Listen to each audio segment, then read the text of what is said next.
Hello and welcome to From the Hive, an edition of From the Hive. It's the 19th of September and we've come down to the hives here in the Grove Nursery and having a look at the bees. Now on Sunday we came in to feed the bees, at least. The bees, because of the wind and rain and whatever, they haven't been in and about to get as much food as we or they would have liked. There are flowers here in Hazelhead Park, plenty of them, but when it's wet the bees certainly don't like going out and about, and it just uses a lot of extra energy up warming up flight muscles if they're just going to get cool from rain. So not so much good there.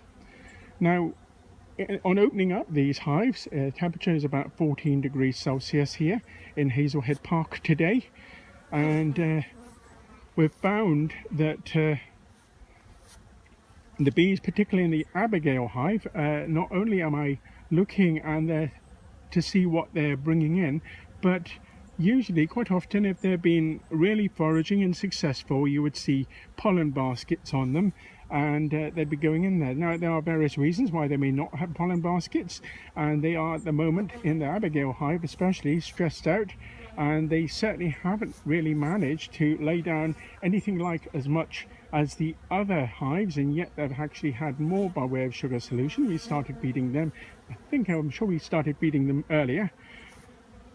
Anyway, the bees here were somewhat angsty, somewhat concerned when I was lifting frames, and in this particular visit I've lifted 2 frames from each hive, particularly to see what their food supply has been like and also to gauge how stressed out they were. So it was useful that I did that. However, I am concerned about the Abigail hive, and we will have to continue monitoring that. We will have to continue feeding them, and I will doubtless have to come back on Thursday as the feeder was virtually out of food. Now we have 2 different types of feeder that we're using here. There's rapid feeders, which is in the Abigail hive and the Elizabeth hive, and there's a contact feeder which is in the middle hive. Essentially they do the same thing. We put sugar syrup in and the bees come and get, and with a contact feeder we invert that and sugar syrup comes out and the bees lick it off. Well, on the other feeders, the rapid feeders, there's a hole in the middle. Bees come up that sort of well in the middle and they spill over the other side, but like a weir, and there's a special section which is enclosed by a cup where the sugar syrup comes in underneath the cup and goes up to a level, and the bees come and sup on that. So they were madly doing that here in the Abigail hive. There was much humming and buzzing going on when I opened that up, and they were certainly doing that in the other hive as well. We've got Friendly Robin who's just come down here. He's probably on the lookout for dead bees.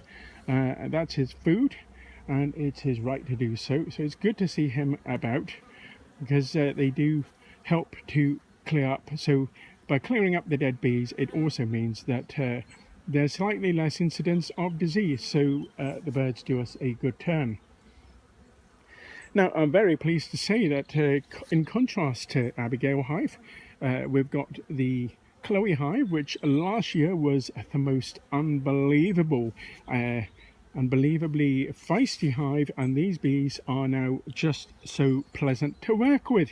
It is amazing, and you can virtually take it out and they do not do too much. I don't have to smoke it too much. The smoke, if you're fairly new and you're watching this for the first time, the smoke is to make the bees think that there's a forest fire, and it sets off an alarm signal in them. But what they do is they go and they eat as much food as they possibly can, and it's the eating or the taking in of food that means that these bees then become calmer. And when they're calmer and they're full of food, they're less likely to sting the beekeeper, and so that's why we do that. It's just a little safety thing. So we put some puffs in at the entrances to the hives before we come along, and this starts the bees off. And then before we left the crown board, which is just in the middle here, I'll just show that to you. So that's the crown board there, And before we lift that and prise that off, we gently lift a corner and we puff a few puffs of smoke in, and again put that down, leave it perhaps a half a minute or so, and then we can open up, and the bees are kind of prepped up and ready. And if they're going to be feisty, they'll be feisty, and if they're not going to be feisty, well, that's fine. So I was very pleased to see that the bees in the Elizabeth hive and the Chloe hive had actually been laying down some food, and the frames were quite heavy, especially in Chloe hive, and also to a certain extent in Elizabeth hive. I've got less worries about Elizabeth hive than I have about Abigail, and the best bees of all are in the Chloe hive. So anyway, I will be writing a report about this off to BBase, and it's a way of us being, as beekeepers, being accountable to the government. Let's finish off by having a little look at these bees for about the last minute or so.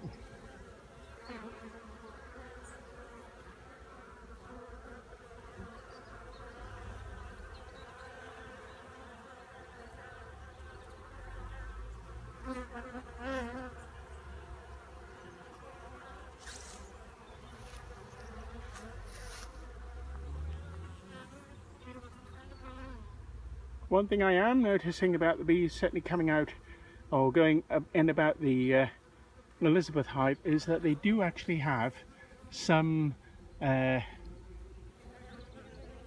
pollen baskets, which is very good. It's good to see. It means they're queen right, and also because the bees are a lot calmer, again, it means they're queen right. As I say, we'll be just checking up on the other bees as well. Anyway, that's all from us here at the hive. We'll be back again, and we'll be having to fairly shortly think about gently shutting down the hives. But before we do that, for the winter period, we'll be feeding them up some more, and we'll be looking at trying to find some extra food sources for these bees.